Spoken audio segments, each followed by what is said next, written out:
창세기 21장 1절에서 21절까지의 말씀 제가 봉독하겠습니다. 여호와께서 말씀하신 대로 사라를 돌보셨고 여호와께서 말씀하신 대로 사라에게 행하셨으므로 사라가 임신하고 하나님이 말씀하신 시기가 되어 노년의 아브라함에게 아들을 낳으니 아브라함이 그에게 태어난 아들 곧 사라가 자기에게 낳은 아들을 이름하여 이삭이라 하였고 그 아들 이삭이 난 지 8일 만에 그가 하나님이 명령하신 대로 할 일을 행하였더라. 아브라함이 그의 아들 이삭이 그에게 태어날 때에 100세라. 사라가 이르되 하나님이 나를 웃게 하시니 듣는 자가 다 나와 함께 웃으리로다. 또 이르되 사라가 자식들을 젖먹이겠다고 누가 아브라함에게 말하였으리오마는 아브라함의 노경에 내가 아들을 낳았도다 하니라. 아이가 자라매 젖을 때고 이삭이 젖을 때는 날에 아브라함이 큰 잔치를 베풀었더라. 사라가 본즉 아브라함의 아들 애굽 여인 하갈의 아들이 이삭을 놀리는지라. 그가 아브라함에게 이르되 이 여종과 그 아들을 내쫓으라. 이 종의 아들은 내 아들 이삭과 함께 기업을 얻지 못하리라 하므로 아브라함이 그의 아들로 말미암아 그 일이 매우 근심이 되었더니 하나님이 아브라함에게 이르시되 내 아이나 내 여종으로 말미암아 근심하지 말고 사라가 내게 이른 말을 다 들으라. 이삭에게서 나는 자라야 내 씨라 부를 것임이니라. 그러나 여종의 아들도 내 씨니 내가 그로 한 민족을 이루게 하리라 하신지라. 아브라함이 아침에 일찍이 일어나 떡과 물 한 가죽 부대를 가져다가 하갈의 어깨에 메어주고 그 아이를 데리고 가게 하니 하갈이 나가서 브엘세바 광야에서 방황하더니 가죽 부대에 물이 떨어진지라. 그 자식을 관목 덤불 아래에 두고 이르되 아이가 죽는 것을 참아 보지 못하겠다 하고 화살 한바탕 거리 떨어져 마주 앉아 바라보며 소리내어 오니 하나님이 그 어린 아이의 소리를 들으셨으므로 하나님의 사자가 하늘에서부터 하갈을 불러 이르시되 하갈아 무슨 일이냐 두려워하지 말라. 하나님이 저기 있는 아이의 소리를 들으셨나니 일어나 아이를 일으켜 내 손으로 붙들라. 그가 큰 민족을 이루게 하리라 하시니라. 하나님이 하갈의 눈을 밝히셨으므로 샘물을 보고 가서 가죽 부대에 물을 채워다가 그 아이에게 마시게 하였더라. 하나님이 그 아이와 함께 계시매 그가 장성하여 광야에서 거주하며 활 쏘는 자가 되었더니 그가 바란 광야에 거주할 때에 그의 어머니가 그를 위하여 애굽 땅에서 아내를 얻어 주었더라. 아멘. 하나님의 은혜와 기도의 응답이 있는 새벽 되시기를 주님의 이름으로 축원합니다. 이 시간 본문의 말씀을 가지고 이스마엘을 내쫓으라, 이스마엘을 내쫓으라 라는 제목으로 함께 하나님 말씀을 상고해 보고자 합니다. 오늘 우리는 드디어 아브라함 인생에 있어서 가장 행복한 날이라고 기억될 창세기 21장에 도착을 했습니다. 하나님이 아브라함을 부르신 지 무려 25년 만에 아브라함 나이 100세에 사라의 나이 90세에 인간적인 가능성은 완전히 끊어지고 몸은 죽은 것과 다름없는 그때에 마침내 하나님께서 약속하신 생명 이삭이 태어납니다. 그 이삭의 이름대로 그토록 기다렸던 웃음이 아브라함 가정에 찾아온 것입니다. 그런데 오늘 본문을 가만히 들여다보면 참 이상한 일이 일어납니다. 하나님께서 주신 약속의 자녀가 태어났으니까 이제 이 아브라함 가정 안에는 늘 평화와 행복과 웃음만 가득해야 할 것 같습니다. 그런데 현실은 정반대죠. 이삭이 태어나고 젖을 떼면서 점점 자라나자 그 전까지 아무 문제 없이 잘 지내던 형 이스마엘이 이삭을 놀리며 괴롭히기 시작합니다. 평화와 행복과 기쁨이 가득해야 할 그 가정 안에 불화와 근심이 찾아온 것입니다. 우리는 이것을 단순히 이삭과 이스마엘의 갈등이라고만 보는 것이 아니라 그 속에 담겨져 있는 영적인 의미를 들여다볼 수 있어야 합니다. 그것은 내 안에 진짜 생명이 들어오게 되면 필연적으로 갈등이 시작된다라는 것입니다. 내 안에 이삭이라고 하는 영적인 생명이 들어와서 자라게 되면 그 전까지 내 안에 있던 이스마엘이라고 하는 육신의 자아가 공격을 시작하는 거예요. 오늘 본문은 이러한 관계를 잘 보여주고 있다라고 할 수 있습니다. 오늘 본문 말씀을 통해서 우리 안에 일어나고 있는 이 영과 육의 전쟁 속에서 우리가 어떤 결단을 내려야 하는지 하나님의 음성을 듣는 귀한 시간이 되기를 주님의 이름으로 축원합니다. 먼저 첫째로 오늘 본문을 통해서 우리에게 주시는 메시지는 하나님은 말씀하신 것을 반드시 이루시는 분이라는 사실입니다. 오늘 본문 1절과 2절을 보시면 이 짧은 두 구절 속에 세 번이나 반복해서 강조하고 있는 표현이 있습니다. 여호와께서 말씀하신 대로 사라를 돌보셨고 여호와께서 말씀하신 대로 사라에게 행하셨으므로 하나님이 말씀하신 시기가 되어. 성경이 자꾸만 하나님의 말씀하신 대로라는 이 말을 반복을 하고 있죠. 왜 그럴까요? 그것은 지금 태어난 이 이삭이라고 하는 아들이 단순히 아브라함이 건강했기 때문에 또는 운이 좋았기 때문에 낳은 아들이 아니라는 것입니다. 5절을 보면 그의 나이가 100세라고 말씀을 했고 로마서 4장을 보면 자기 몸이 죽은 것 같고 사라의 태가 죽은 것 같았다라고 말합니다. 인간적으로는 생산할 수 있는 능력이 완전히 끊어진 죽음의 상태였다라는 겁니다. 그런데 그 죽음의 몸에서 생명이 태어났습니다. 성경은 이것이 바로 하나님의 능력의 말씀이 이루어진 결과다라고 선포하고 있는 것입니다. 그 결과는 6절 말씀처럼 그 가정에 웃음이 회복되었습니다. 이삭이라는 말이 웃음이라는 의미죠. 그런데 이 웃음이 참 묘합니다. 불과 얼마 전에 창세기 17장에서 아브라함은 하나님께서 아들을 주겠다라는 약속을 받았을 때에 엎드려서 비웃었습니다. 100세 된 사람이 어떻게 자식을 낳을까 하면서 헛웃음을 지었습니다. 그 다음 18장에서도 사라 역시 장막 뒤에서 냉소적인 웃음을 지었습니다. 그때 이 두 사람의 웃음은 비웃음이었고 절망이 섞인 쓴 웃음이었습니다. 그게 어떻게 가능한가 하는 것이었죠. 하지만 하나님은 말씀하신 대로 그 약속을 성취하셨고 그들의 비웃음을 환한 기쁨의 웃음으로 변화시키셨습니다. 사라는 아기를 품에 안고 웃으면서도 믿기지 않았을 겁니다. 정말 하나님이 하셨구나. 나는 소망이 없다라고 생각하고 비웃었는데 하나님의 말씀은 정말로 생명을 태어나게 하는구나. 사랑하는 성도님 여러분, 오늘 우리에게도 이러한 믿음이 필요합니다. 도무지 길이 보이지 않는 죽은 것 같은 상황 속에서 이제 와서 뭐가 달라지겠나 라고 말하면서 아브라함처럼 사라처럼 쓴웃음을 지으며 살아가고 있는 우리의 현실 앞에서 우리는 기억해야 합니다. 내 형편이 어떠하든 하나님의 말씀은 살아있다라는 것입니다. 하나님은 반드시 하나님의 말씀하신 때가 되면 하나님이 말씀하신 대로 행하시는 분이십니다. 우리의 이성적인 계산과 하나님을 신뢰하지 못하는 쓴 웃음을 내려놓고 말씀하신 대로 이루시는 그 하나님의 신실하심을 붙드시기를 바랍니다. 하나님께서 반드시 우리의 깊은 한숨을 바꾸셔서 이삭과 같은 기쁨의 웃음을 회복시켜 주시리라고 믿습니다. 둘째로 우리에게 주시는 이 메시지는 참된 생명이 우리 안에 들어오면 반드시 거룩한 갈등이 시작된다는 것입니다. 오늘 본문 8절을 보면 아이가 자라서 젖을 떼는 날 아브라함은 큰 잔치를 베풉니다. 그런데 그 기쁜 날에 집안 한 구석에서는 심상치 않은 일이 일어납니다. 9절을 보면 하갈의 아들 이스마엘이 이삭을 놀리는 것을 사라가 본 겁니다. 여기서 놀리다라는 말은 그냥 단순히 장난을 치는 정도가 아닙니다.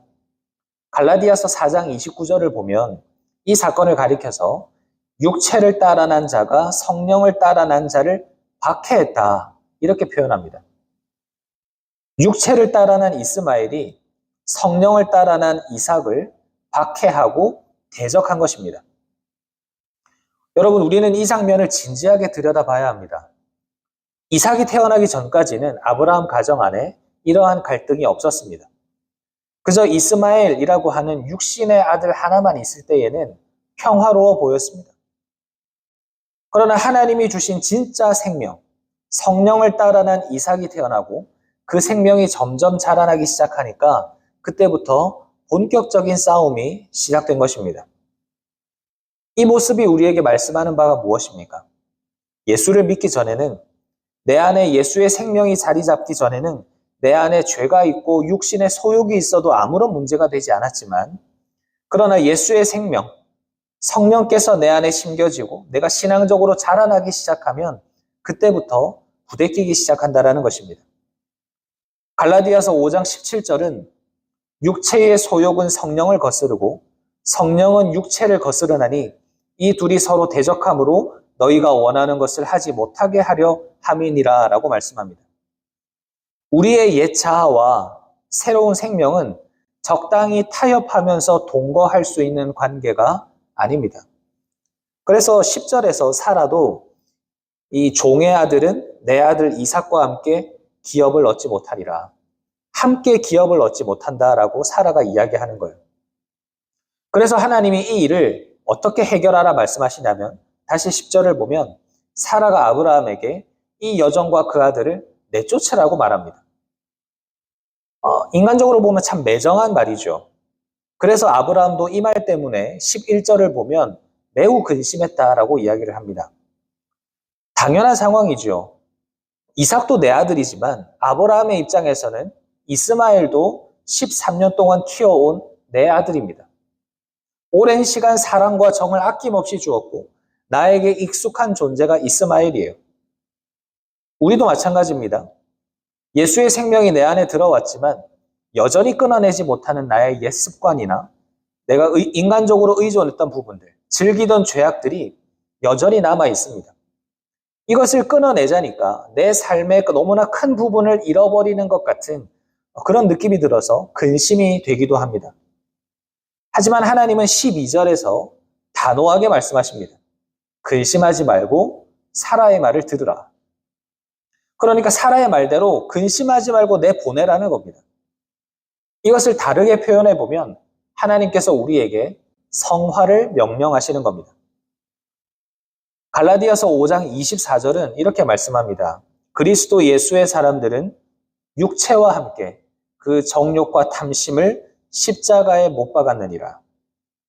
여기서 이스마엘을 내쫓는 것을 신학적으로 갈라디아서적으로 표현을 해보면 육체와 함께 정욕과 탐심을 십자가에 못 박는 것이라고 할 수 있습니다. 하나님은 우리에게 이삭도 취하고 이스마엘도 취하는 그런 양다리 신앙을 허락하지 않으셨습니다. 육신을 십자가에 못 박고 과감하게 내쫓는 거룩한 결단이 우리에게 있어야 한다는 것입니다. 오늘 우리 안에 꿈틀거리고 있는 그 이스마엘이 무엇인지를 발견하고 그것을 과감하게 십자가 앞으로 광야로 내어 쫓기로 결단하시기를 바랍니다. 그 거룩한 결단이 있을 때 우리 안에는 이삭만이 남아서 하나님의 평안과 능력과 웃음이 우리의 삶을 가득 채울 것으로 저는 확신합니다. 그런데 여기서 마지막으로 우리에게 주시는 한 가지 더 메시지는 내가 그렇게 믿음으로 육신의 것을 내어놓으면 하나님이 그것까지 책임지신다라는 것입니다. 하갈과 이스마엘을 내쫓기로 결단한 아브라함은 14절에 아침 일찍 일어나서 떡과 물 가죽 부대를 하갈에게 챙겨주고 이스마엘을 데리고 나가라고 말을 합니다. 인간적으로 보면 너무나 매정해 보이고 무책임하게 그냥 광야로 내버리는 것처럼 보입니다. 이것은 아브라함에게 있어서 너무나 큰 아픔이었을 겁니다. 내 힘으로 이루어 놓은 것들, 나에게 안정을 주고 나에게 기쁨을 주는 것들, 이것들을 다 내보내고 나면 나는 어떻게 살아가는가? 그런데 여기서 반전이 일어납니다. 아브라함의 손을 떠난 이스마엘이 광야에서 죽었습니까? 아닙니다. 17절을 보면 광야에서 물이 떨어졌을 때 하나님이 그 어린 아이의 소리를 들으셨습니다. 19절에서는 하나님이 하갈의 눈을 밝히셔서 샘물을 보고 마시게 하십니다. 그래서 20절에는 이렇게 결론이 납니다. 하나님이 그 아이와 함께 계시매. 여러분, 이것이 무엇을 의미합니까? 아브라함이 데리고 있을 때는 이스마엘이라고 하는 존재는 근심거리였어요. 가정의 불화였고 갈등의 씨앗이었습니다. 그런데 아브라함이 눈물을 머금고 그를 광야로, 즉 하나님 앞으로 내어 쫓았더니 하나님께서 그의 소리를 들으시고 먹이시고 입히시고 그와 함께 해 주셨습니다. 여기서 우리는 내쫓음의 진짜 의미를 깨닫게 됩니다. 그것은 신앙 안에서 육신의 것을 내어 쫓는다라는 것은 아예 버려버린다라는 것이 아니라 하나님께 맡긴다라는 의미입니다. 이것이 예수님께서 말씀하신 마태복음 6장 33절, 너희는 먼저 그의 나라와 그의 의를 구하라. 그리하면 이 모든 것을 너희에게 더하시리라. 이 말씀의 원리인 것입니다. 여러분, 우리가 먼저 그의 나라와 그의 의라고 하는 이삭을 구하기 위해서 무엇을 먹을까 마실까 하는 염려, 이스마엘을 내려놓고 하나님께 맡기면 우리의 생각으로는 망할 것 같고 내가 실패할 것 같지만 하나님은 이 모든 것을 우리에게 더해 주신다라는 것입니다. 우리가 필요로 하는 것, 내가 지금까지 나의 힘으로 이루었던 것을 하나님의 능력으로 하나님이 책임져 주시는 것입니다. 그렇기 때문에 사랑하는 성도님 여러분, 너무 두려워하지 마시기를 바랍니다. 우리가 하나님을 온전히 따르기 위해서 내려오는 그 세상적인 염려들, 우리가 믿음으로 살기 위해서 포기한 그 인간적인 방법들, 하나님은 절대로 모르는 척하지 않으십니다. 우리가 영적인 것을 선택할 때 하나님은 광야의 샘물을 터뜨려서라도 우리의 삶에 필요한 것들을 채워주시고 우리를 끝까지 책임지시는 은혜를 경험하게 되는 것입니다. 말씀을 마무리하겠습니다. 오늘 우리는 아브라함 생애에서 가장 감격적인 웃음의 순간과 동시에 가장 뼈아픈 이별의 순간을 함께 보았습니다. 하나님께서 말씀하신 대로 100세 된 아브라함에게 생명을 주셨지만 동시에 그 생명을 유지하게 하기 위해서 아브라함에게 익숙한 육신을 떠나보내는 결단을 요구하십니다. 우리가 이 사실을 기억해야 합니다. 여러분, 신앙생활이라는 것은 이삭이라고 표현되는 그 하나님의 은혜, 예수 생명을 믿음으로 꼭 붙들고 이스마엘이라고 표현되는 나의 인간적인 수단은 과감하게 하나님께 맡기는 것이 바로 신앙생활입니다. 혹시 우리의 삶에 하나님보다 더 의지하고 있는 나만의 안전장치가 있지는 않습니까? 이스마엘이라고 표현되는 정말 당장이라도 내 삶이 이것 없으면 무너질 것 같은 그런 내 마음의 안식처 같은 것이 있습니까?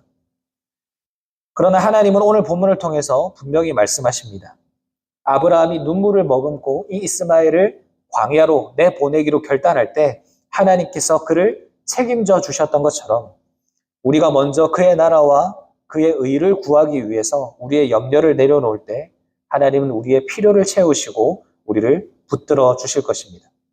육신의 것들을 내려놓는다라는 것은 하나님의 손에 내 인생을 맡긴다라는 결단이 되는 것입니다.